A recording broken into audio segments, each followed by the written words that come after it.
நமக்கு முன்னால் பெரும்பாலும் மாணவிகள், ஒரு ஓரத்தில் கொஞ்சம் மாணவர்கள் இருக்கிறார்கள். இது ஒரு 50 ஆண்டுகளுக்கு முன்னால் பார்த்தா முழுவதும் மாணவர்களாகத்தான் இருந்திருப்பார்கள். பெண்கள் அந்த காலத்தில் வீட்டில் இருந்தாங்க, எல்லாருக்கிட்டையும் அப்போ அன்பு இருந்தது. எப்போ அறிவை பற்றி சிந்திக்க ஆரம்பித்தார்களோ உலக அரங்கில் உயர்ந்து நிற்கிறார்கள் என்பதுதான் பொருள். அறிவால் எல்லாவற்றையும் சாதிக்கலாம் என்பதற்கு இவர்கள் உதாரணம். எங்க ஐயா பேச்ச நிறைவு பண்ணும்போது, கல்லூரி காலம், நட்பு காலம், கல்லூரியில் வந்து பேசினா ஃப்ரெண்ட்ஸ் பக்கத்தில் இருப்பாங்க. எனக்கு ரொம்ப மகிழ்ச்சி என்ன தெரியுமா, அன்பை பற்றி தான் ஐயா பேசுனாங்க. எல்லோரும் அன்பானவர்கள்னு உட்கார்ந்துருக்கலாம், ஆனா அன்பை பற்றி கூட அறிவோடு பேசியவர் எங்கள் பேராசிரியர். அன்பை சொல்றதுக்கே அறிவு தேவைப்படுது.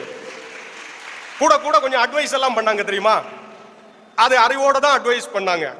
நட்பு எல்லாரையும் நட்பா ஏத்துக்காத, ஆய்ந்து ஆய்ந்து கொள்ளாதான் கேண்மை தான் சான் துயரம் தரும், ஆபத்துல கொண்டு போயிடும்னு அதே வள்ளுவர் தான் சொல்லி இருக்காரு. ஏன்னா திருக்குறளை சன் டிவியில் சொன்ன எங்கள் ஐயா நடுவராக இருக்கிற இந்த மேடையில தான் இதை சொல்ல முடியும். ரொம்ப மகிழ்ச்சி. நீங்க ஐயா என்ன ஒண்ணு சொன்னாங்க, அறிவில் நல்லறிவும் உண்டு, கெட்ட அறிவும் உண்டு. அன்புல அன்பு காட்டுற மாதிரி நடிக்கலாங்க. நான் உன் மேல உசுரையே வச்சிருக்கேன்னு சொல்லுவான், நம்பாதீங்க, உசுரை எடுத்துருவான். அன்பில் போலி உண்டு. அந்த போலியா இல்ல ஜாலியான நட்பாங்கிறத, அன்பாங்கிறத கண்டுபிடிப்புறதுக்கு அறிவு தேவை. இல்ல திருவள்ளுவர் அப்படி எங்கேயும் சொல்றாரா? ஆமா, நல்லா சொல்றாருங்க. சென்ற இடத்தால் செலவிடா தீதொரி, நன்றின்பால் உய்ப்பது அறிவு. நீ என்னது உன் கண்ணு பாக்குறதெல்லாம் அப்படியே நம்பிடக்கூடாது. அறிவை சொல்றாரு சரி, அன்புல தீ அன்பு இருக்குன்னு சொல்றாரா? இருக்கு இல்லையாங்களா? சொல்லுங்க. திருவள்ளுவர் சொல்லியிருக்காரா? சொல்லியிருக்காருயா. சொல்லுங்க நடுவர் அவர்களே, அதை நீங்களே சொல்லிருங்க ஐயா.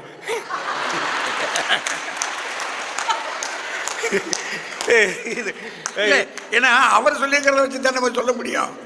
சொல்லுங்க நடுவர் அவர்களே, நான் சொல்ல வந்தது சொல்லிடுறேன்.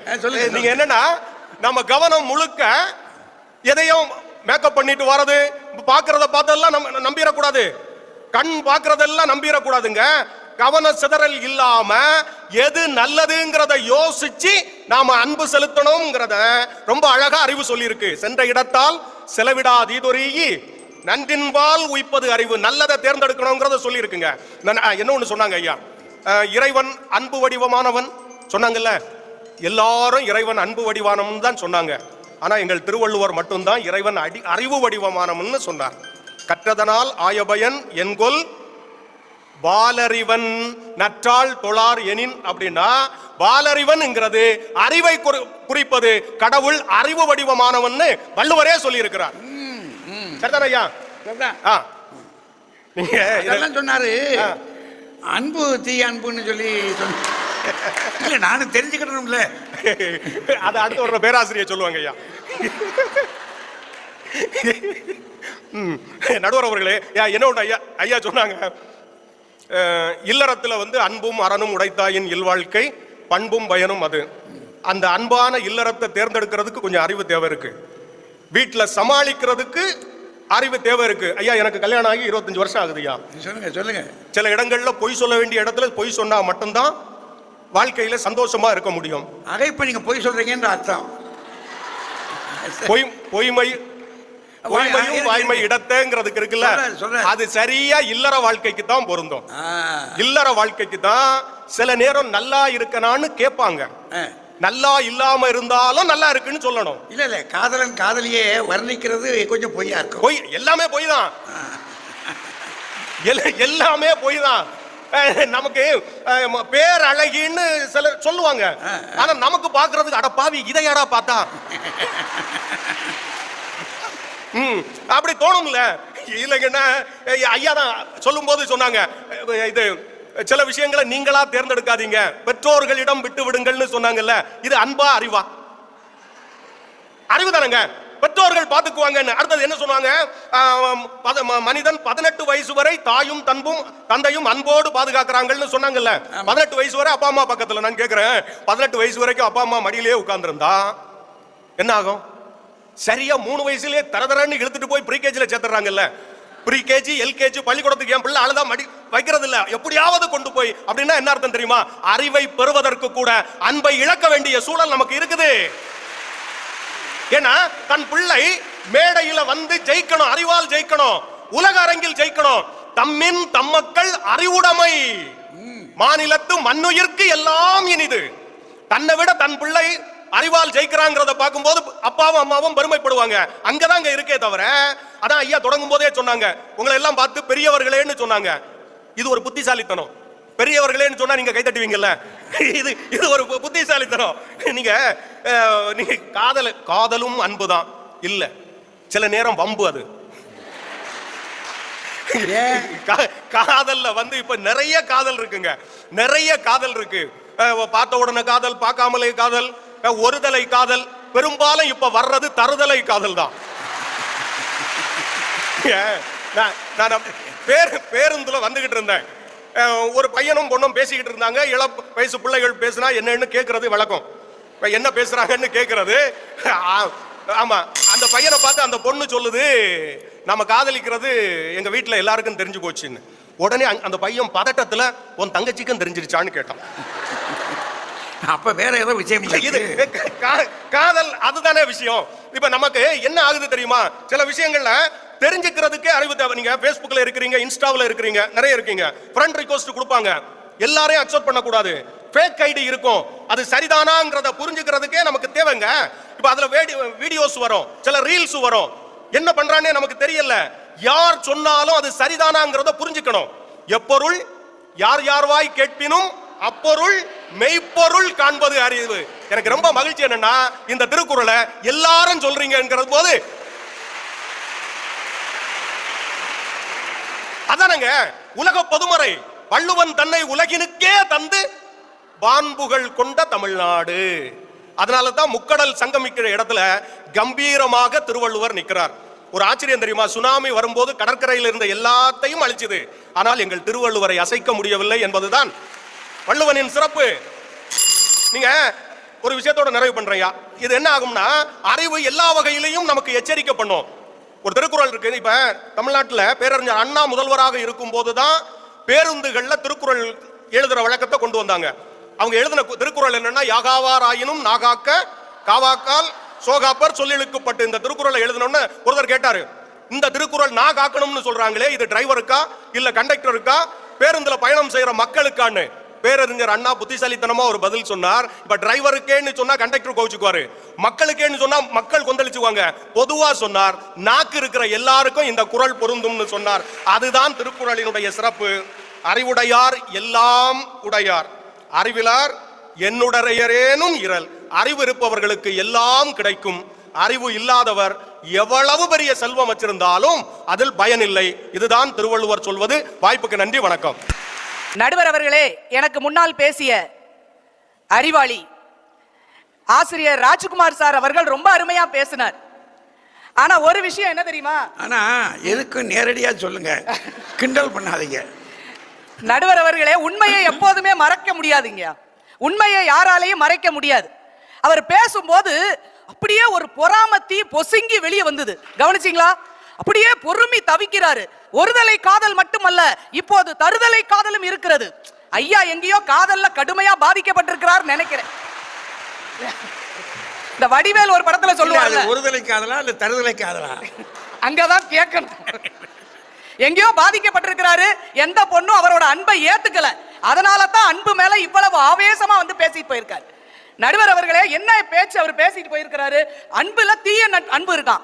அன்பு தீமையாக இருந்தா அது அன்பே கிடையாதுங்க. அப்புறம் எப்படி தீய அன்புன்னு ஒண்ணு இருக்க முடியும்?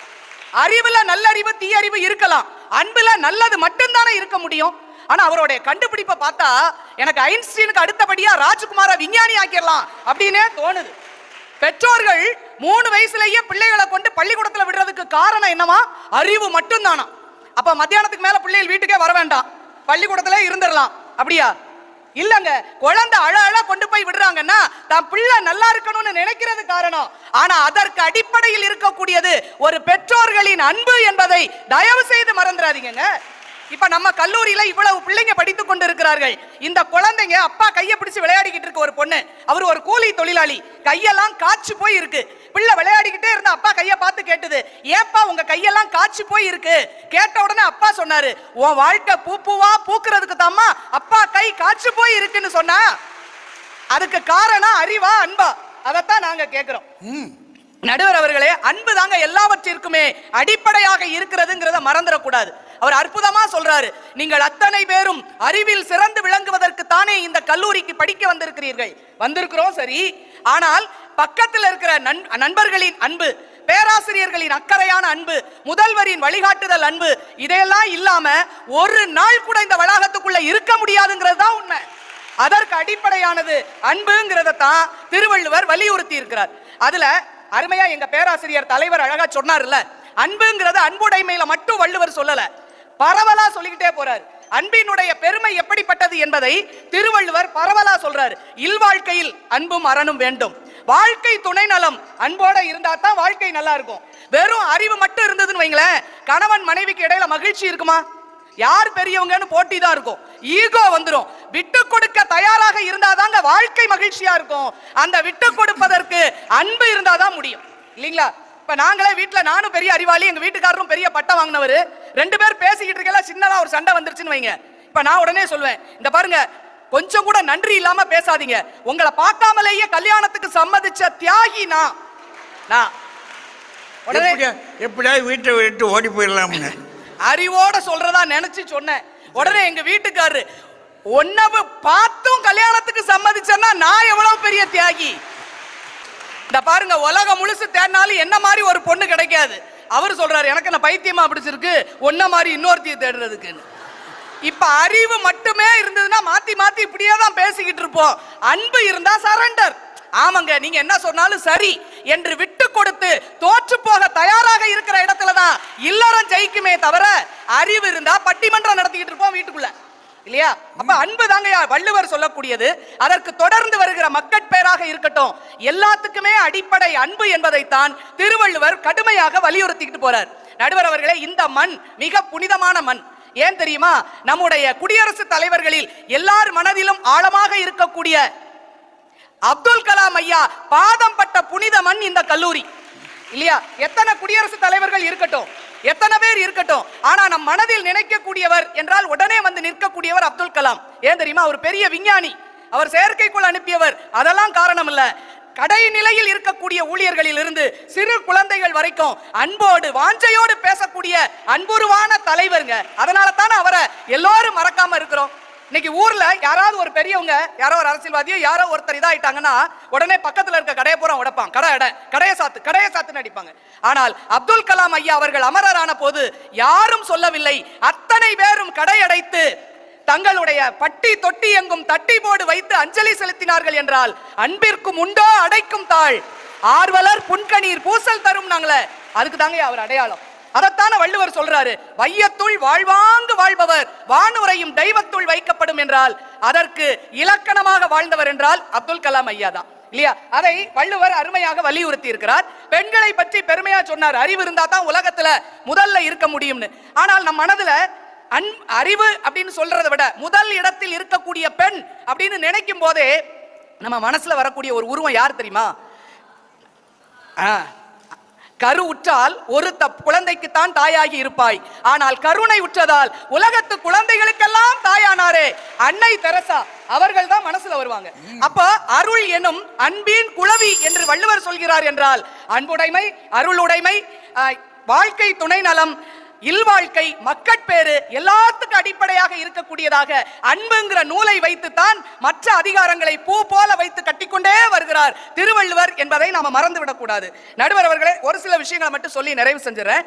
அன்பு இல்லாத அறிவினால் பயன் இல்லை, இல்லையா? ஒரு அம்மா பள்ளிக்கூடத்துல பிள்ளை மாறுவேட போட்டியில கலந்துக்கணும்னு சொல்லுது. உடனே அம்மா சொன்னாங்க, சரி என்ன வேஷம் போடலாம் அப்படின்னு. அம்மா யோசிச்சு, நான் கர்ணன் வேஷம் என் பிள்ளைக்கு போட போறேன். கர்ணன் கொடை வள்ளலுடைய வேடத்தை என் பிள்ளைக்கு போட்டு நான் மாறுவேட போட்டிக்கு அனுப்புவேன்னு அந்த வாடகைக்கு ட்ரெஸ் எல்லாம் கொடுப்பாங்க இல்லையா, அந்த பட்டு அந்த கவசம் எல்லாம் போடுற அந்த கடையில போய் கேட்டாங்க, எவ்வளவு ஆகும் கர்ணன் வேடம் போட? ஒரு 6000 ரூபாய் ஆகும். நாங்க சரி நாளைக்கு வந்து வாங்கிக்கிறேன்னு அந்த அம்மா வீட்டுக்கு வந்துட்டாங்க. வந்த உடனே அந்த பையன் கேட்கிறான், அம்மா 6000 ரூபாய் கூட வேண்டாமா, நான் அடுத்த வருஷம் நான் அந்த வேஷம் போட்டு நடிக்கிறேன், எனக்கு ஒரு 5000 ரூபாய் மட்டும் தாங்கலேன் ப்ளீஸ்னா. எதுக்குன்னு அந்த அம்மா கேட்டாங்க. இல்லம்மா, என் கூட படிக்கிற என் நண்பன் இன்னும் பள்ளிக்கூடத்துக்கு ஃபீஸ் கட்ட முடியாம கஷ்டப்படுறான், இந்த 5000 கொடுத்தா நான் அவனுக்கு கொடுத்துருவேன், அடுத்த வருஷம் நான் நடிக்கிறேன்னாங்க. இப்ப அந்த அம்மா சொன்னாங்க, நான் என் பிள்ளைய கர்ணன் வேடம் போட வேண்டும் என்றுதான் நினைத்தேன், ஆனால் அவன் உண்மையிலேயே கர்ணன் ஆகிவிட்டான் என்று சொல்கிறார்கள் என்றால், அன்பு முற்றினால் கருணையாகிறது, கருணை முற்றினால் நாம் தெய்வமாகி விடுவோம் என்பதைத்தான் அற்புதமாக திருவள்ளுவர் வலியுறுத்துகிறார். புறத்துறுப்பெல்லாம் என் செய்யும் யாக்கை அகத்துறுப்பு அன்பில் அவருக்கு என்று சொல்கிறார் என்றால், தயவு செய்து அதை மனதில் வைத்துக் கொண்டு அன்பை இறைவன் எப்படி வள்ளுவர் நமக்கு போதிக்கிறார் என்பதை நினைத்து பார்க்க வேண்டும். ரொம்ப சிறப்பா ஒரே ஒரு விஷயங்கய்யா, நட்பை பற்றி சொல்லும் போது ராஜ்குமார் குதிச்சார். நட்பு நல்ல நட்பு இருக்கா, ஆராய வேண்டாமான்னாரு. அப்படி இல்லங்க, அன்பு வைத்து நட்பு என வந்து விட்டால் அதற்காக உயிரையும் கொடுப்பது தாங்க தோழமை. அருமையா வள்ளுவர் அதை சொல்கின்றார். வள்ளுவர் அதை சொல்றார், அழிவந்த செய்யினும் அன்பரார் அன்பின் வழிவந்த கேண்மைய வருங்கிறார். நாடோடியின் ஒரு படத்துல சசிகுமார் ஒரு வசனம் சொல்றார், சொல்வார் ஞாபகம் இருக்கா, குத்துனவன் நண்பனா இருந்தா சத்தா கூட சொல்லக்கூடாதுடா பாரு. அப்படிப்பட்ட நட்பு தான் நமக்கு அதற்கு அடிப்படையாக இருக்கக்கூடியது. அன்பு என்பதை மறந்துடக்கூடாது. எல்லாத்துக்கும் மேல சான்றாண்மை மிக உயர்ந்த தன்மை. அப்படி சான்றாண்மையோடு ஒரு பெரியவராக நாம இருக்கணும்னா கூட அடிப்படை அன்பு. அன்பு நான் ஒப்புரவு கண்ணோட்டம் வாய்மையோடு ஐந்தும் சால்பு ஒன்றிய தூண் என்று சொல்கிறார் என்றால், ஒரு தலைவன் ஆகணுமா அன்பு வேணும், நீ பெரிய ஆளாகணுமா அன்பு வேண்டும். இதெல்லாம் கூட பரவாயில்லைங்க, பகைவன்ட்ட கூட அன்பு செலுத்தணும்னு சொல்றதுதான் திருவள்ளுவரினுடைய பெருமை இல்லையா. பகைவன்ட்ட கூட அன்பு செலுத்த வேண்டும் என்று அருமையாக சொல்றாரு. இன்னா செய்தாரை ஒருத்தர் அவர் நாண நன்னயம் செய்து விட, உனக்கு தீமை செய்த பகைவனுக்கு கூட நன்மை செய்து விடுன்னு சொல்றாருன்னா அதுக்கும் அடிப்படை அன்பு. நடுவர் அவர்களே, நிறைவு செய்து விடுகிறேன். அறிவு இருக்கு இல்லையா, அது சுயநலம் நிறைந்தது. ராஜ்குமார் சார், அறிவு இருக்கே சுயநலம் நிறைந்தது. எப்படி தெரியுமா, அவங்களே சொன்னாங்க, அறிவுடையார் எல்லாம் உடையார், எல்லாம் எனக்கு எனக்கு எனக்கு கேட்கிறது அறிவு. ஆனால் அன்புடையார் பொதுநலம் நினைப்பவர்கள், அன்புடையார் என்பும் உரியர் பிறருக்கு, அன்புடையவர்கள் தன் உயிரை கூட மற்றவர்களுக்காக கொடுக்க வேண்டும் என நினைப்பவர்கள் தான் அன்புக்குடையவர்கள்.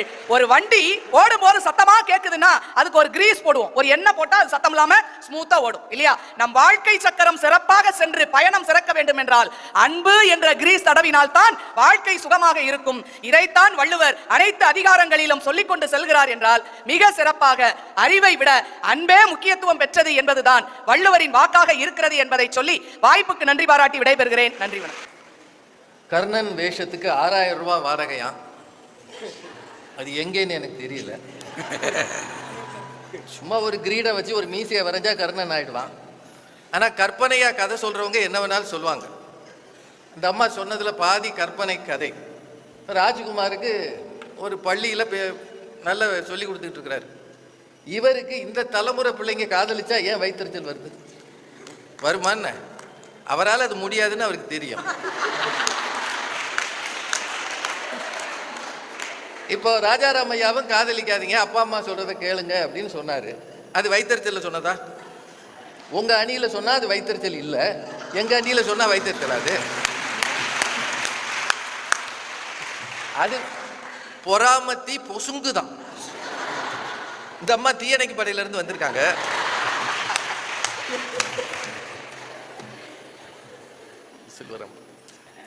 அப்பாவோட கை காய்ச்சி போயிருக்கான். எதுக்கா? மகளோட வாழ்க்கை பூவா பூக்கணுமா. பூவா பூக்கணும்னா என்ன செய்யணும்? மகளை கொண்டாந்து லேடி டோ காலேஜில் விடணும். இந்த கையை நீ பிடிச்சிக்கிட்டு உட்காருமா, இந்த கைக்கு ஏதோ ஒரு மருந்து தடவுமானா பூவா பூக்குமாமா. அறிவுன்றது என்னன்னு சொல்லி கொடுக்குற இடத்துலையே வந்து இவ்வளவு ஓட்டி விட்டுருக்குறாங்க. அதில் எதை எடுத்தாலும் இப்போ பேச்சாளர்களுக்கு இந்த அன்னை தெரசா, அப்துல் கலாம் ரெண்டையும் சொல்லிட்டா போதும். அன்னை தெரசாவும் அப்துல் கலாமும் புண்ணியர்கள். சாமானியர்களுக்கு பதில் சொல்லுங்கன்னா அன்னை தெரசா, அப்துல் கலாம். நட்பை பற்றி சொன்னீங்களம்மா, வள்ளுவர் ஒரு அருமையான குரல் போட்டிருக்கிறாரு. குணமும் கேட்கல தம்பி, இல்லை எனக்கு கேட்கல. ராஜா என்ன செய்யணும்? மைக்க முழுங்கணுமா? எங்களுக்கே கேட்க மாட்டேங்குதியா? இல்லை எனக்கே சரி. அவர் வந்தாருன்னா இந்த கதையை கோளாறாக்கணும் பார்த்துட்டீங்களா? இல்லை பரவாயில்ல, கொஞ்ச நேரம் தான், கொஞ்சமாவது கேட்குற மாதிரி வைங்க. அந்த மைக் நல்லா இருக்கா? அப்புறம் உங்க அணிக்கு வந்துட்டேன்னு வைங்க. பரவாயில்ல, கொஞ்ச நேரம் தானே. இல்லை, ஒரு அருமையான திருக்குறள் இருக்கு. குணமும் குடிமையும் குற்றமும் குன்றா இனனும் அறிந்து யாக்க நட்பு இருக்கா இல்லையா? இனனும் அறிந்து யாக்க நட்பு. நட்பு யாரோட கொள்கிறோமோ அவனது குணம் என்ன, அவன் பிறந்த குடிப்பிறப்பு என்ன, அவன் செய்கிற குற்றம் என்ன, அவனது இனம் என்ன, இத்தனையும் தெரிஞ்சுதான் நட்பே கொள்ளணும். இதுக்கு பேர் அறிவா அன்பா? சொல்லுங்க. சொல்றதுக்கு ஒண்ணும் இல்லை. இல்லைங்க, அன்புல தீய அன்பு இருக்கான்னு ஐயா கேட்டார். தீய அன்பு இருக்கா இல்லையோ, மூடத்தனமான அன்பு இருக்கு. ஒரு காதலி ஒரு காதலனை பார்த்து சொல்றா, நெஞ்சத்தார் காதல் அவராக வெய்துண்டல் அஞ்சுதும் வேபாக்க அறிந்துன்னு ஒரு குறள் இருக்கு. என்னவா, காதலர் இவ மனசுல இருக்கிறாராம், அதனால இந்த அம்மா சூடா சாப்பிட மாட்டாங்களாம். சூடா சாப்பிட்டா என்ன ஆகுமா, உள்ள இருக்கிறவரை சுற்றுமா. இந்த மாதிரி பைத்தியகாரத்தனமா ஒருத்தி காதலிச்சான்னா இதுக்கு பேர் என்ன, மூடத்தனமான அன்பு. நீங்க உண்மையிலே சொல்லுங்க, நாம சாப்பிட்றது இதயத்துக்கு போகுதா இறப்பைக்கு போகுதா? இறப்பைக்கு போகுதுன்னா அந்த காதலன் இறப்பைக்குள்ளையா இருக்கா? இதுதான் மூடத்தனமான அன்பு. இந்த மாதிரி அன்பு பிரயோஜனம் இல்லைன்னு நாங்க சொல்றோம்மா. அது மட்டும் இல்ல, உதவுதல் அப்படின்றத பத்தி ரெண்டு பேருமே சொன்னாங்க. அருள் என்னும் அன்பின் குடவி அதெல்லாம் சொன்னாங்க. ஆனா திருவள்ளுவர் அதுலயே புத்திசாலித்தனமா இருன்னு சொல்லியிருக்கிறாரு. உதவி வரைத்தன்று உதவி, உதவி செய்யப்பட்டார் சால்பின் வரைத்து. நேற்று நான் ஒரு பதிவு படித்தேன். சுதந்திரம் வாங்கின காலத்துல ரிஷிகேஷ்னு வட இந்தியாவில் ஒரு இடம் இருக்கு. அங்க ஒரு பெண் பக்தை சாமி கும்பிட போனாங்களாம். போன இடத்துல அவங்களுக்கு எல்லாருக்கும் உதவணுன்ற எண்ணம் வந்திருக்கு. அங்க நிறைய கூட்டம் இருந்திருக்கு, பக்தர் கூட்டம். 10 ரூபாய், அந்த காலத்துல 10 ரூபாய்னா இன்னைக்கு இருக்கிற 500 ரூபாய்க்கு பெரும், கூடவே பெரும். 10 ரூபாய் நோட்டுகளை எடுத்து அங்க இருந்தவங்களுக்கு கொடுக்க ஆரம்பிச்சிருக்காங்க. கொஞ்சம் வசதியை படைத்த பெண். கொஞ்ச நேரத்துல கூட்டம் கூடி கூட்ட நெரிசல்ல அந்த அம்மா இறந்து போனாங்களாம். இது நிஜமா நடந்தது. அப்படின்னா எங்க என்ன செய்யணும்ன்ற அறிவு இருக்கு பாருங்க, அந்த அறிவு தான் மிகச்சிறந்த அறிவு. எதிரதா காக்கும் அறிவினார்க்கு இல்லை, அதிர வருவதோர் நோய் அப்படின்னு திருவள்ளுவர் சொல்லியிருக்கிறார். இது எதுவுமே தெரியாம அவங்களும் ஐயாவும், ஐயா உங்களை பார்த்த உடனே நீங்க எல்லாரும் மரியாதைக்குரிய பெரியோர்களேன்னு சொன்னாங்கல்ல. ஏன்னா அவர் 30-35 வருஷம் கல்லூரி பேராசிரியர். அவருக்கு தெரியும் மாணவர்களை எப்படி வசப்படுத்தணும்னு. என்ன சொன்னா நீங்க கை தட்டுவீங்கன்னு ஐயாவுக்கு தெரியும். அதுக்கு பேர் தான் அவை அறிதல். இருக்கா? அவை அறிதல்னா என்ன? அவை அறிந்தால்தான் எங்க எதை பேசணும்னு தெரிஞ்சுக்கணும். எல்லா இடத்துலையும் எதையும் பேசக்கூடாதுன்றது திருவள்ளுவர் தெளிவா 10 பாட்டு அவை அறிதல்னு போட்டிருக்கிறார். அப்புறம் திரும்ப இவங்க எல்லாருமே சொன்னாங்க, மக்கட்பேறு, வாழ்க்கை துணை நலம், இதுல எல்லாம் அறிவு எங்க இருக்கிறது? அன்பும் அறனும் உடைத்தாயன்னு சொன்னாங்க. திருவள்ளுவர் புதல்வரை பெறுதல் அதுல சொல்றாரு, பெரும் அவற்றுள் யாம் அறிந்ததில்லை அறிவறிந்த மக்கட்பேர் அல்ல பிற. புத்திசாலித்தனமான பிள்ளைகளை பெறுவதை விட மிகச் சிறப்பானது எதுவும் இல்லை. அன்பான பிள்ளைன்னு சொல்ல, இந்த காய்ச்சி போன கையை தடவி கொடுக்குற பிள்ளை இல்லை. எந்த பிள்ளை மேடைக்கு பரிசு வாங்குகிறதோ, எந்த பிள்ளை பெற்றோருக்கு பெருமை சேர்க்கிறதோ, அதுதான் அறிவறிந்த மக்கட்பேறு. இது திருவள்ளுவர் சொல்லியிருக்காரா இல்லையா? அப்புறம் ஐயா சொன்னாங்க, முதல்வர் இங்கே தாயாக இருக்கிறார் அப்படின்னு. தாய் மாதிரி இருக்கணும், தாயா இருக்கக்கூடாது. இருந்தா எல்லா பிள்ளைகளும் ஏமாத்திட்டு போயிடும். முதல்வர் அறைக்குள்ள முதல்வராகத்தான் இருக்க வேண்டும். அந்த கண்டிப்பு இருந்தால்தான் பிள்ளைகள் ஒழுங்கா படிப்பாங்க. ஆமா வாங்க நான் தான் அம்மா எல்லாரும் இங்க சாப்பிட்டு போங்கன்னு சொன்னா பிள்ளைகள் முளைக அரைச்சிடும். அது அந்த காலத்து பிள்ளைகளே பரவாயில்ல, இந்த காலத்து பிள்ளைகள் என்ன பண்ணுன்னு யாருக்குமே தெரியாது.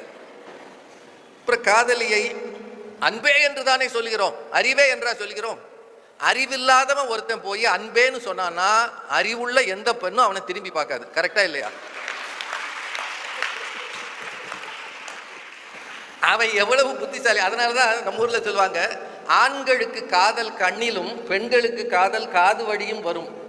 இந்த காது வழி காதல் வரும்னா என்ன அர்த்தம்னா, ஒருவனை பற்றி சிறப்பாக யாராவது சொன்னால், அவன் சாதனைகள் செய்தவன் என்று தெரிந்தால் அவனை பற்றி விருப்பம் வரும்.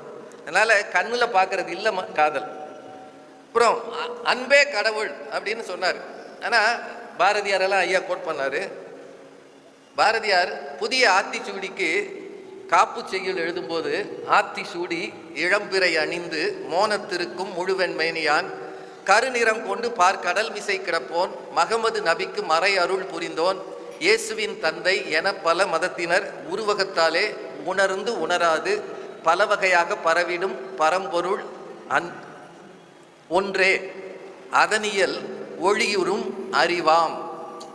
அதனியல் ஒளியுறும் அறிவாம் அப்படின்னா அறிவும் கடவுள் என்று பாரதியார் சொல்லியிருக்கிறார். ஐயாவுக்கும் தெரியும்.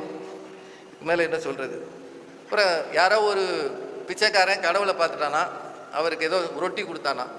இதுக்கும் திருக்குறள் இருக்கு. பிறப்பெண்ணும் பேதமை நீங்க சிறப்பெண்ணும் செம்பொருள் காண்பது அறிவு. செம்பொருளை கண்டுபிடிப்பதற்கே அறிவு வேண்டும். நான் சமீபத்தில் ஒரு திருக்கோயிலுக்கு போயிருந்தேன். அங்கே ஒரு சின்ன செவரில் ஒரு வாசகம் எழுதி போட்டிருந்தாங்க. ஒரே நேரத்தில் கடவுளையும் உன் ஆசிரியரையும் கண்டால் யாரை முதலில் வணங்குவாய்? இதுதான் கேள்வி. யாரை முதலில் வணங்குவீர்கள்? கடவுளையும் பார்க்குறீங்க, ஆசிரியரையும் பார்க்குறீங்க. உங்கள் வகுப்பாசிரியரை நினச்சிக்காதீங்க, பொதுவாக ஆசிரியர். யாரை முதலில் வணங்குவீர்கள்? அதுக்கு அந்த இடத்துல பதில் இருக்கு. ஆசிரியரைத்தான் முதலில் வணங்குவேன். காரணம், கடவுள் இவர் என்று காட்டுபவரே ஆசிரியர் தான். அதனால அறிவுதான் மனிதனை இயக்குகிறது. அறிவுதான் மனிதனுடைய வாழ்க்கையில் அவனை உயர வைக்கிறது. அறிவுடையார் ஆவதறிவார், அறிவிலார் அகுதறி கல்லாதவர். அறிவு அற்றம் காக்கும் கருவி, செருவார்க்கும் உள் அழிக்கலாகா அரண். உங்களுக்கு பிரச்சனை வந்ததுன்னா நீங்க எதை நோக்கி பார்க்கணும்னா அறிவைத்தான் பார்க்க வேண்டும். இன்னும் ஒரே ஒரு குறள் மட்டும் சொல்லி நிறைவு செய்கிறேன். திருவள்ளுவர் ஒரு அருமையான குறள் சொல்லியிருப்பார். இன்மையுள் இன்னாதது யாதனின் இன்மையின் இன்மையே இன்னாதது. இன்மையின் இன்னாதது யாதனின் இன்மையின் இன்மையே இன்னாதது. வறுமைகள் எல்லாம் கொடிய வறுமை எதுனா வறுமைதான். ஆனால் இன்னொரு குறள்ல சொல்லியிருக்கிறாரு, அறிவின்மை இன்மையின் இன்மை பிரிதின்மை இன்மையா வையாது உலகு. அறிவின்மை இன்மையுள் இன்மை பிரிதின்மை இன்மையா வையாது உலகு அப்படின்னு சொல்லியிருக்கிறாருன்னா, அறிவில்லாமல் இருப்பது, பேதமையாக இருப்பது, பேதை படுக்கும் இழவூழ் அப்படின்னு சொல்லியிருக்கிறாரு. உங்களுக்கு நேரம் தெரியலைன்னா ஒன்றை முட்டாளாக்கிடும். இதுக்கு ஊழ் காரணம்ன்ற இடத்துலையும் அறிவு வேணும் அப்படின்றத சொல்லியிருக்கிறாரு. எந்த வகையில் பார்த்தாலும் சரி, அறிவுதான் ரொம்ப முக்கியம். அறிவுடையார் எல்லாம் உடையார், அறிவிலார் என்னுடையரேனும் இலர். அப்படின்னா அறிவுடையாருக்கு எல்லாம் இருக்கிறது, அறிவில்லாதவர்களுக்கு எது இருந்தாலும் இல்லை என்ற அர்த்தம். இதுதான் திருவள்ளுவரது வாக்கு. அன்பு தேவை, ஆனால் அறிவு மிகுதியாக தேவை. உங்களுக்கு எது தேவை என்பதை நீங்களே முடிவு செய்யுங்கள். அன்பு மாறிக்கொண்டே இருக்கும். 10 வயசுல நீங்க ஒருவர் மீது அன்பு வைத்திருக்கிறீர்கள், 20 வயசுல வேறொருத்தர் மீது அந்த அன்பு மாறுகிறது, 30-40 வயசுல அன்பு இன்னும் மாறிக்கொண்டே போகிறது, 60 வயசானவங்களுக்கு கணவரை விட பேரம்பேத்தி மேல அன்பு இருக்கிறது. அப்படின்னா அன்பு ஷிஃப்ட் ஆகிக்கிட்டே இருக்கு. ஆனால் அறிவு பெருகி கொண்டே இருக்கிறது. நிறைவு காலம் வரை உடன் இருக்கிறது அறிவுதான் என்பதை வள்ளுவர் உங்களுக்கு சொல்லி இருக்கிறார் என்று சொல்லி நல்ல வாய்ப்புக்கு நன்றி கூறி, ரொம்ப முக்கியமா மைக்க மாத்தினதுக்கு சிறப்பு நன்றி சொல்லி வணங்கி விடைபெறுகிறேன். நன்றி.